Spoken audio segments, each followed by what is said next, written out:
So this is my fifth lecture on a street car named Desire, and today I shall continue with the story.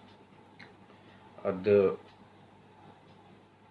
play is divided into 11 scenes, so it is better I will go scene after scene so that you can understand it um, and you can catch up with the story as you also progress with the text. I have already sent you the text in WhatsApp, and I hope you are following it. You have started following it.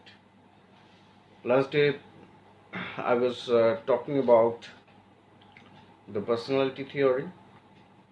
Today, I will just add one thing more to that personality theory. What I mentioned last day. It is all about what happens when ego controls id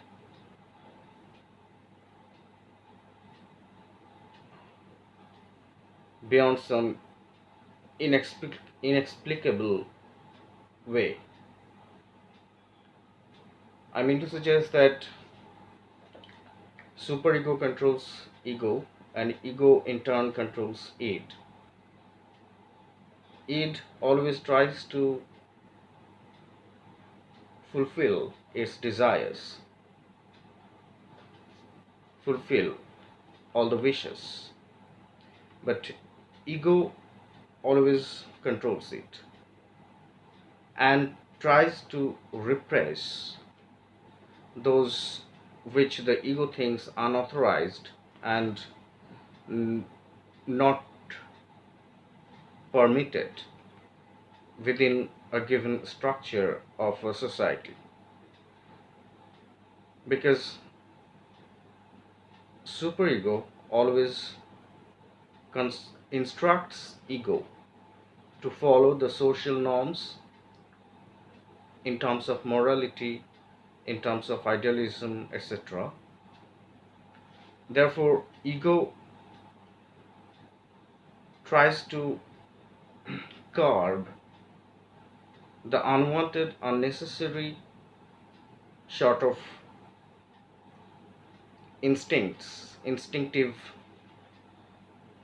pull that id feels to perform or execute.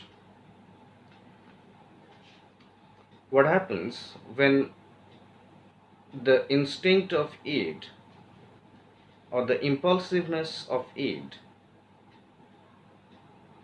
is repressed for a longer period of time, and the wish is not fulfilled or the desire is not fulfilled, then this repression turns into a depression, and this depression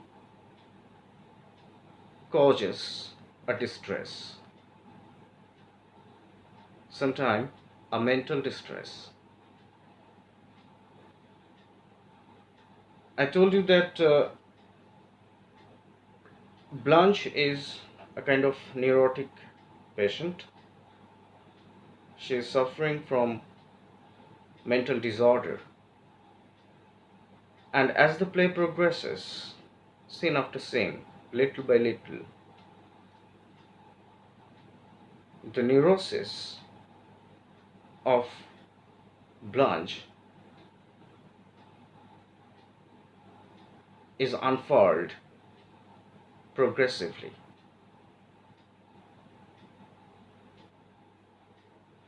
Toward the end of the play, especially in scene 10 and scene 11, scene 11 is the last scene. In these last two scenes, we see that she is no longer in her right self. She is no longer being controlled by reason, by practicality, by truth. From the very beginning of the play, there was a discovery on the part of the audience, on the part of the readers, that it was becoming a problem for Blanche to distinguish between the reality and the illusion. So this play is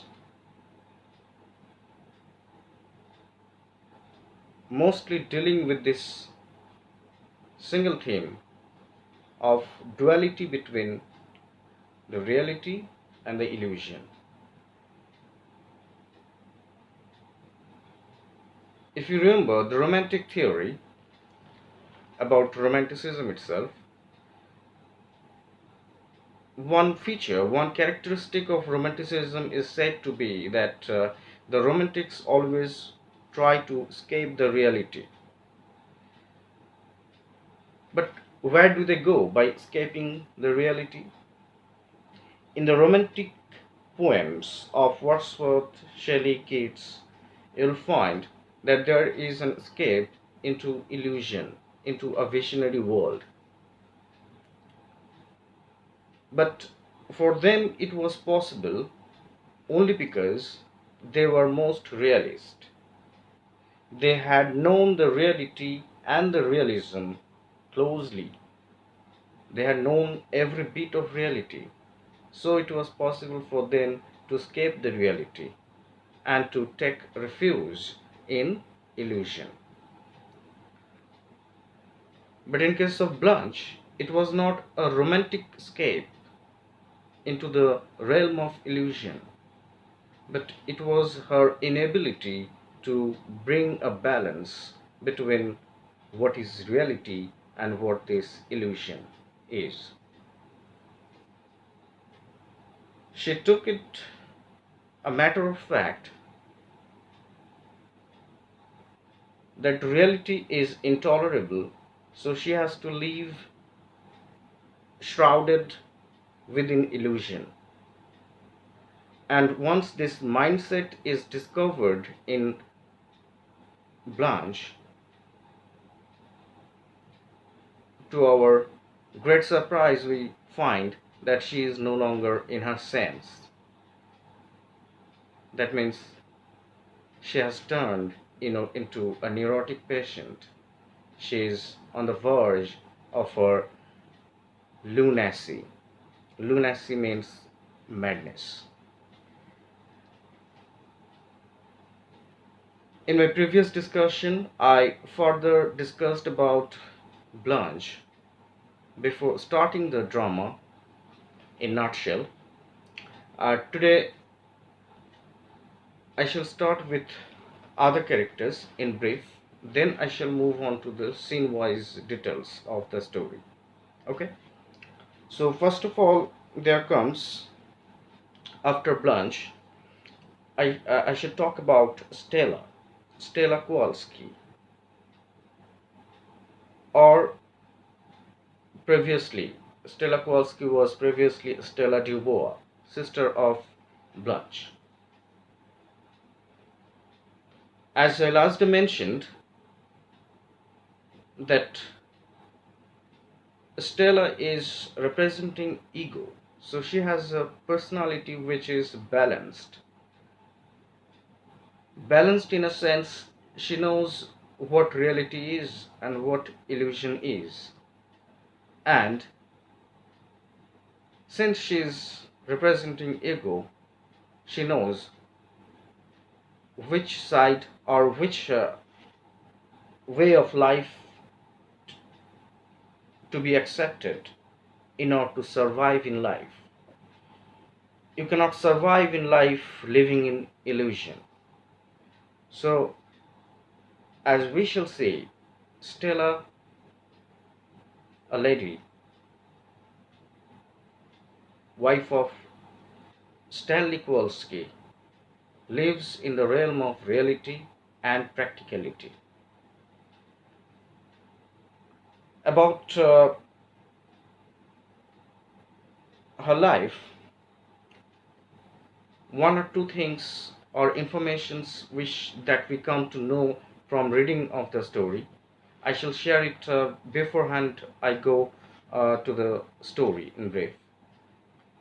Number one is she eloped with Stanley Kowalski. And this elopement took place after the death of their both parents. When she eloped here with Stanley,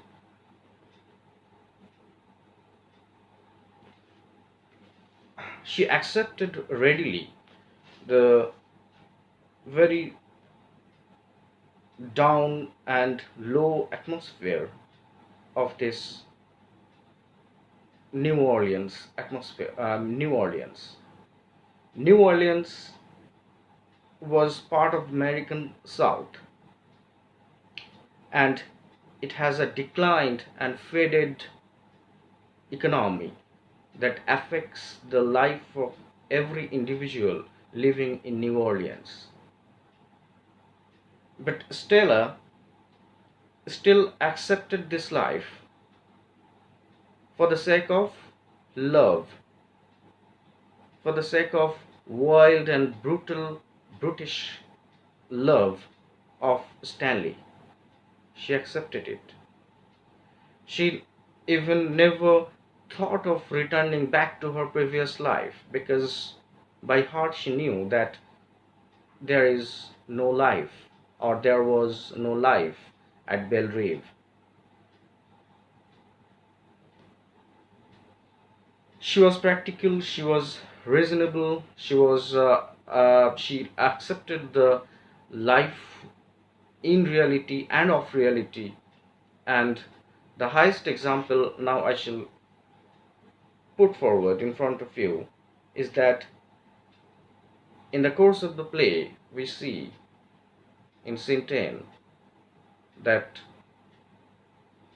Blanche was raped by Stanley. I repeat, Blanche was raped by Stanley in order to settle his old accounts with Blanche. Settle his old accounts, I mean to suggest that from the very beginning of the play, Stanley was very angry with Blanche because Blanche used to call him a brute, a Polak. Polak is a very derogatory term for what is meant as Polish or Pole. So she used to call him Polak. Then Stanley also knew that Blanche was uh, planning with planning to actually leave Stanley, and she was taking Stella by her side to help her, to abet her in this mm, very adventure of leaving this man, leaving this New Orleans, and starting a new life elsewhere. So from the very beginning, Stanley was very angry with Blanche. At the same time, Stanley had a firm belief that Blanche had deprived him as one of the heirs to Belle Reve. Stanley never wished to believe, never thought to believe that it was lost only because of the dates that Blanche and Stella's parents had made. For that reason, it was lost to the debtors. But according to law, if Belle Reve was there, then of course a part of it must have been shared to Stanley, because he was after all the son-in-law of Belle Reve. But Belle Reve was lost, so he was of course very angry with it, and for such and such reasons Stanley raped Blanche. Even knowing this fact from her sister, Stella did not believe in that story of Blanche. She did not believe that her husband committed such a crime, but by heart, still she knew that it is true that Blanche was raped by Stanley.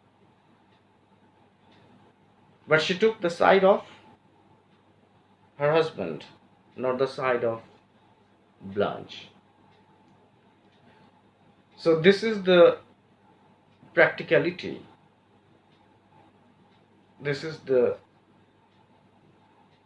reality that she accepts and prefers to accept instead of supporting Blanche in her distress. So this way, Stella is who has been very much affectionate, adorable to Blanche, loving, caring to Blanche,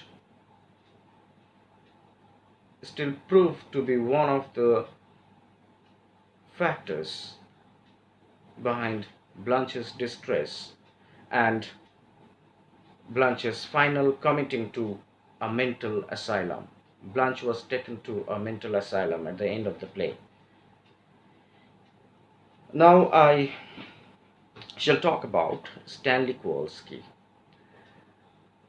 So from my previous discussion on the play and on other characters, Stanley has repeatedly turned up, so almost there's nothing left to tell about Stanley, but few informations, especially number one, that he has been in army previously, ex-army man, and he was in the engineers group, okay, and after he retired from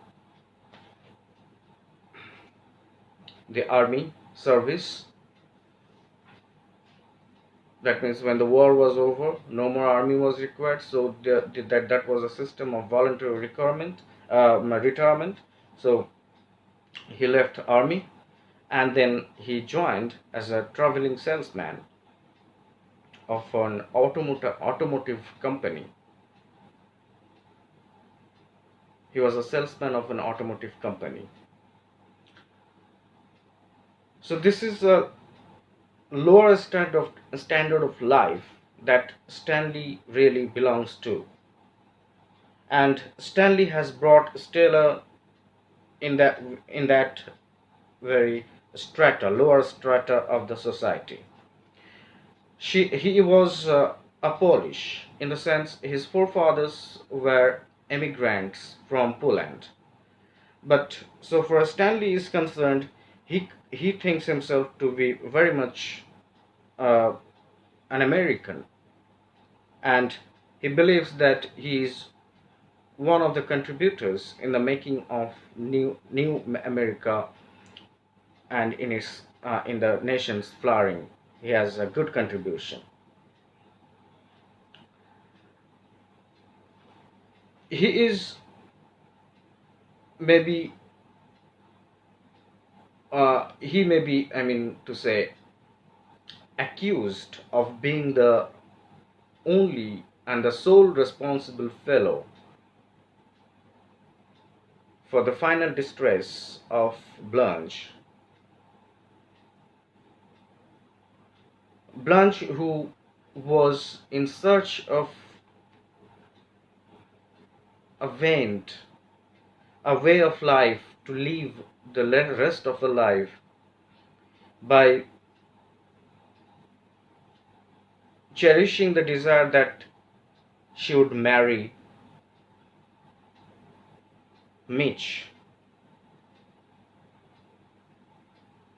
the friend of Stanley. I will talk about Mitch next. But this dream, this wish was shattered by Stanley.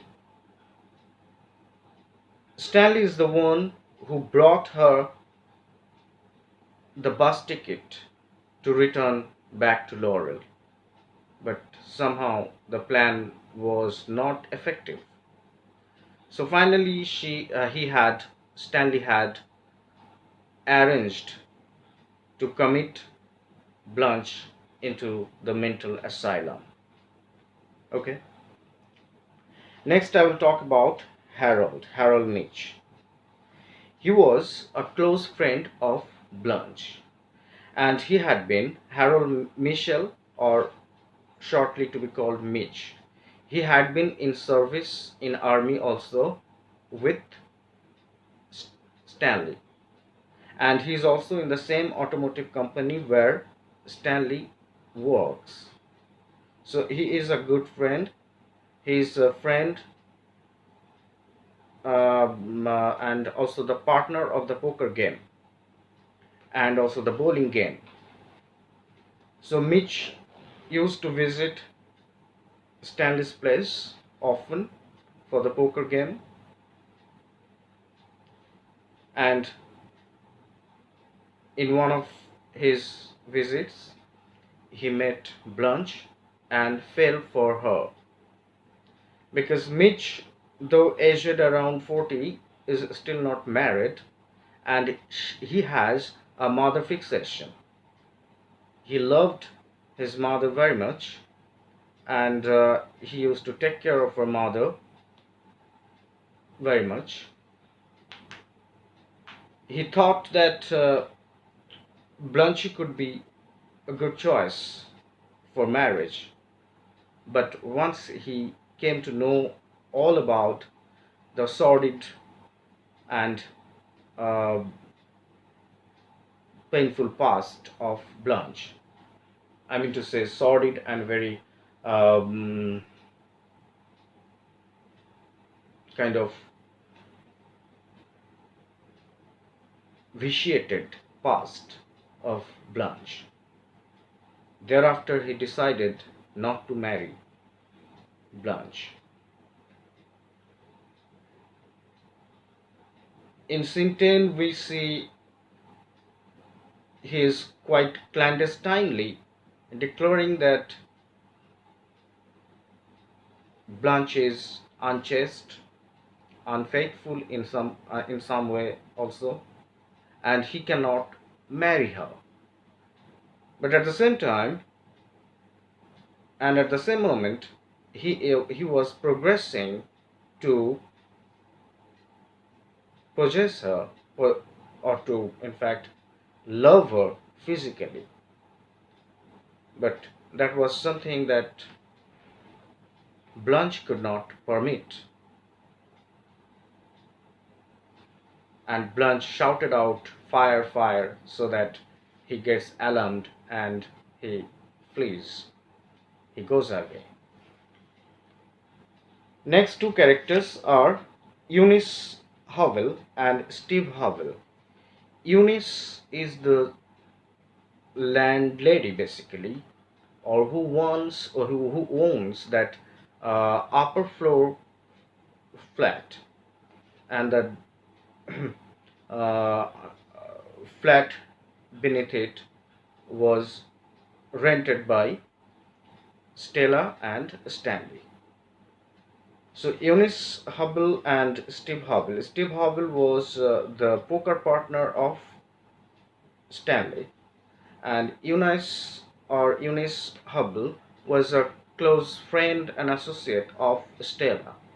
They have a good role, and if you read the play, you will come to know about their roles. There are some one or two absent characters.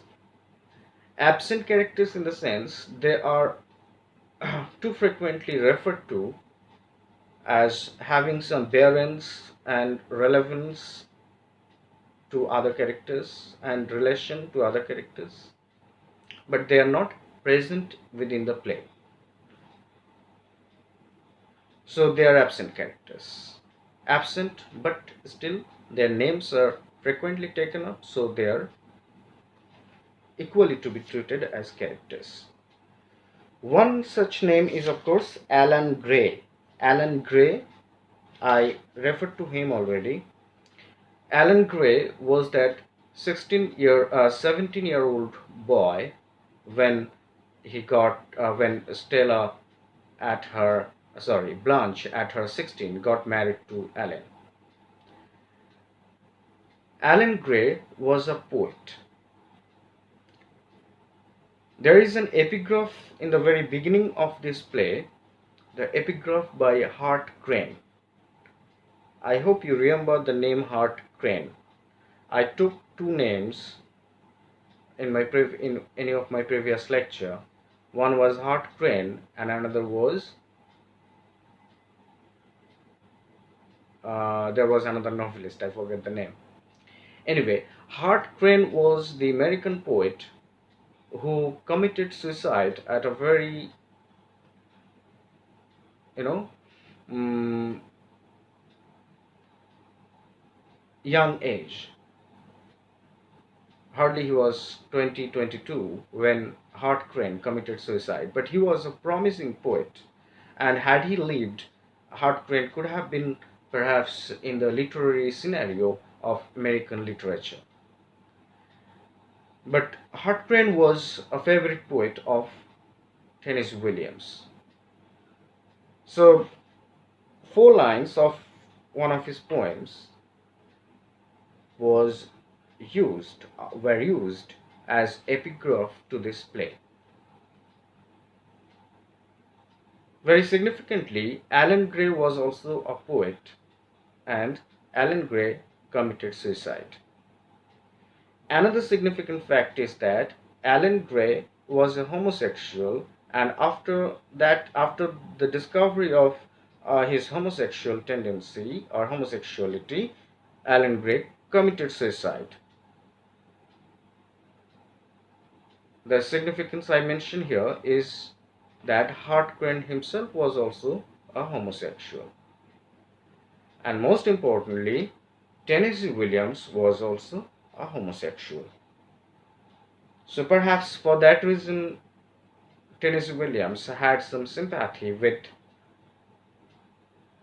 Hart Crane, and so is the outcome of the character of Alan Gray. You must note that Tennessee Williams also attempted a number of suicide uh, attempts at home. None of these was suitable. Was in fact, yeah, sorry, uh, successful. So we get Tennessee Williams as the great American playwright today. Otherwise, that would not have been possible. Another absent character was Shep Huntley. Shep Huntley is referred to in the play as a very wealthy human being, as a wealthy man who has oil um, digging, who owns an oil digging company, and also he deals in gold. So he is a very rich man, and he had been an old acquaintance of Blanche. And as Blanche demands and claims, Shep Huntley was an old admirer of Blanche.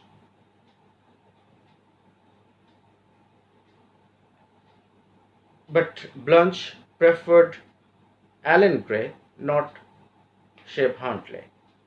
Now it is reported that Shep Huntley is already married, but Blanche claims that Shep Huntley is still in love with her. So Shep Huntley might turn up any time, any moment, and will take her, Blanche, away with him. So this is, in fact, Shep Huntley is one of that fabricated character by Blanche, who is projected as one who is making up, building the world of illusion for Blanche. So what I mean to say more is that Shep Huntley is at the hub, at the pinnacle, or at the hub of the illusory world of Blanche. So Shep Huntley, an absent character in the play, is still an important character for the action of the play. There is another third character, absent character, named Shaw, Shaw. Shaw is a friend of Stanley, and Shaw reveals the very abominable past of Blanche to Stanley. So Stanley comes to know everything about Blanche's past and reveals them, and progressively increases her distress and pushes her into the lunacy, the condition of lunacy.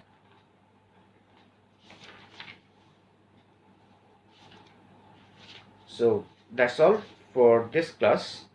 I will continue next with the story in the next class. So I call it a day. Thank you.